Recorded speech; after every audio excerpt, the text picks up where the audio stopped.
So I have decided to introduce both the product rule and the quotient rule together in this video. Okay, so starting with the product rule. Every time that we're multiplying two functions and we want to take the derivative of them, that's going to be equal to, and this is basically f of x times g of x, right?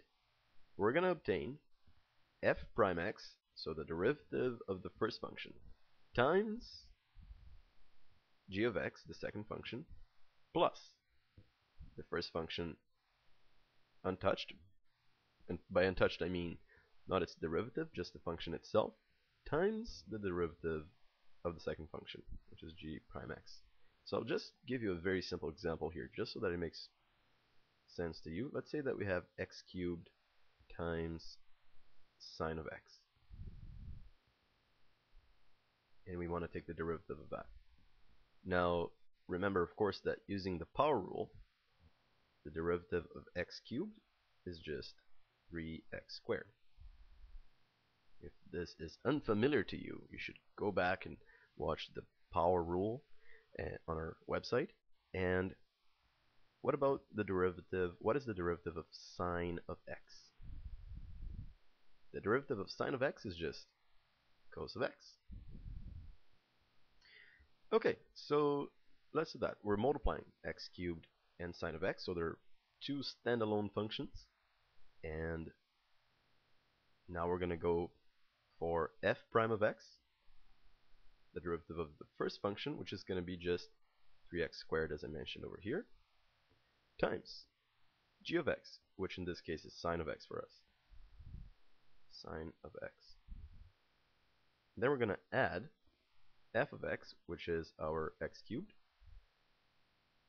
times g prime of x, which is the derivative of sine of x. The derivative of sine of x, as we mentioned before, is just cos of x. Great, so just rewrite this quickly. So 3x squared sine x plus x cubed cos x. So this is the derivative of x cubed times sine x. Good. Now let me continue explaining the quotient rule.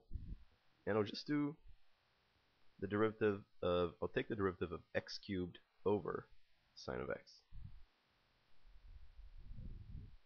So the quotient rule, whenever we are dividing two functions, f of x over g of x prime will be f prime of x times g of x minus f of x g prime of x all over g of x squared.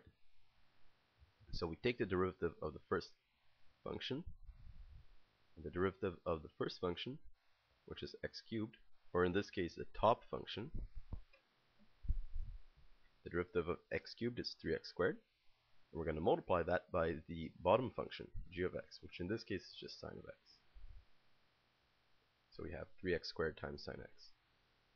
Then we're going to subtract f of x, which is the top function, in this case x cubed, and multiply that by g prime of x, which is the derivative of the bottom function.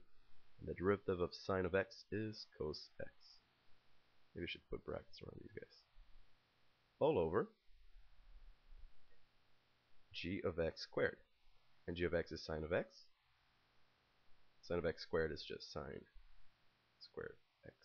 That's it. So this is the derivative of x cubed over sine x. Now, of course, I suggest that you, let me actually make a rectangle around this as well, around the answer.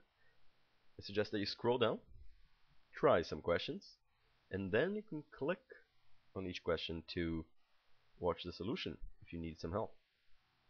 So good luck, and remember that practice makes perfect in calculus.